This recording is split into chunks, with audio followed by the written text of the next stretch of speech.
Joining me now is Alan Burnett from the Portsmouth Pensioners Association. The group helps to fund the work of a clinic in Ethiopia, amongst many other things. The clinic provides healthcare for older people in a country where there are no pensions or national health service. Now, thank you so much for coming in, first of all, Alan, and you're currently kind of appealing for money and raising funds for this clinic. Just tell me a bit about how it first started and why. I had an opportunity to go to Addis Ababa, the capital of Ethiopia, associate my work for Help the Aged. Although most of our work is done in Portsmouth and nationally, also helping older people in various ways, I thought it would be good if we could broaden our horizons a little bit. And so I was in Addis, and an opportunity to go down to the Rift Valley here into, this is the Kenyan border, so it's a series of lakes and towns, and I came across a body very like us, made up of older people trying to work for older people, with older people in this particular town, Awassa. And they've got a little building, but they wanted desperately funds for a clinic. And I said to them, if you can make a proposal, we'll try and raise some money. And that's how it started. Okay. And so what goes on in the clinic? Who goes there and how does it work? Well, there are about, I think, probably 10,000 older people in this city. It's a city of about 400,000. Okay, so it's actually quite a decent sized urban area. Yeah, it's about, because I mean, you could be forgiven for thinking that it was just a tiny town in the middle of nowhere. Well, most people in Ethiopia live in villages in the countryside, right. But there are towns. Addis is the biggest one, but Awassa is quite large. Okay. And so people come to the clinic. It's open 2 days a week, and it's staffed by a nurse. Here she is. She is, yeah. And it's run by the association. So it's run by older people for older people. And here's the vice chairman. Where's the chairman? He's Colonel Amdi Meskel. He's a former police officer. Lovely bloke. And so they come to the clinic, have a diagnosis, and then they're given a voucher if they need some medicines, which we pay for, to the government clinic to get their medicines. They don't hold medicines on the premises, but they do a diagnosis. And every single kind of pound that you get given towards this goes straight to this clinic in Ethiopia.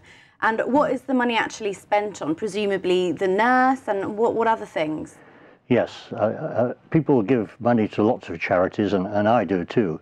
Water Aid, for example, but in Africa. But yes, every pound, indeed every penny, goes to the clinic. If on the occasions that I've had an opportunity to go out there, I pay my own fare. So the money goes straight to the clinic. We send it by a banker's account to their bank, and we get a receipt, and it goes through the Portsmouth Pensioners treasurer. So it's all official.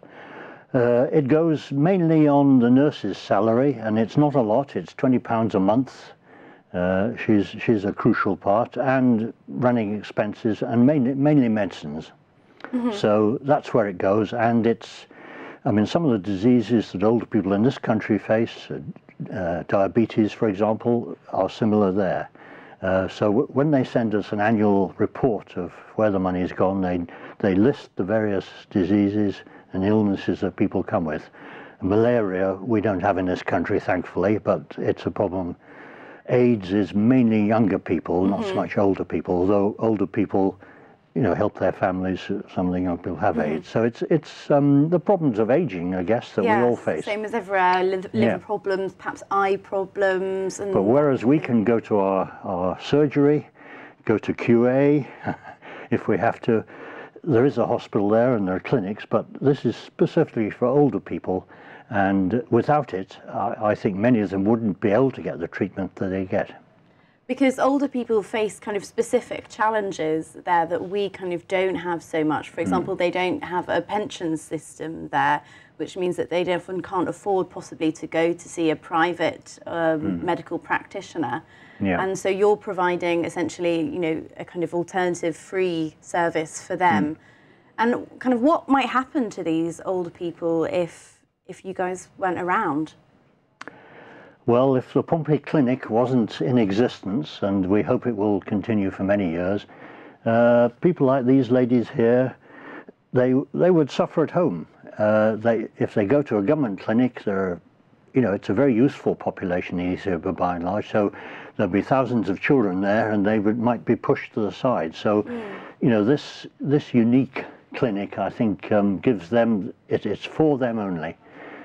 Without it, as you were asking, I think they would probably suffer, and there isn't an NHS system that we know it, and there isn't pensions. So older people, unless they have a family to help them, were more than likely to be destitute. And I think it may make their lives a little bit better, and they're so grateful when you go there, as you can see. They like to show their appreciation, and it's enormously moving to go and to receive that appreciation. For us it's a few pounds, but for them it means an awful lot. And you run it as part of the Portsmouth Pensioners Association. If someone's watching this perhaps and they think, gosh, what a great cause, because it is a great cause, how could they kind of either get involved or perhaps donate some money? How could they do that, Alan? Well, it's all done through Portsmouth Pensioners Association, as I said, and our treasurer receives cheques gladly. If they write on the back of the cheque Ethiopian appeal, and they'll get a receipt and it'll be put into our books, and then we send it to Ethiopia. Or come to one of our meetings, which are held the first Monday in the month in Portsmouth Guildhall, and we usually have a collecting box there. People can give change, and we hold events which we try and publicise. Last week we had a brunch and bingo session, and half the proceeds were going to the Lord Mayor's charities and half was going to the clinic. So a number of ways, or get in touch with me. But it's done officially through Portsmouth Pensions Association, and that's how to, hopefully they'll get involved in our activities. Alan, thank you so much for coming in and telling me all about it and about the great work that goes on. Thank you. Thank you for the opportunity.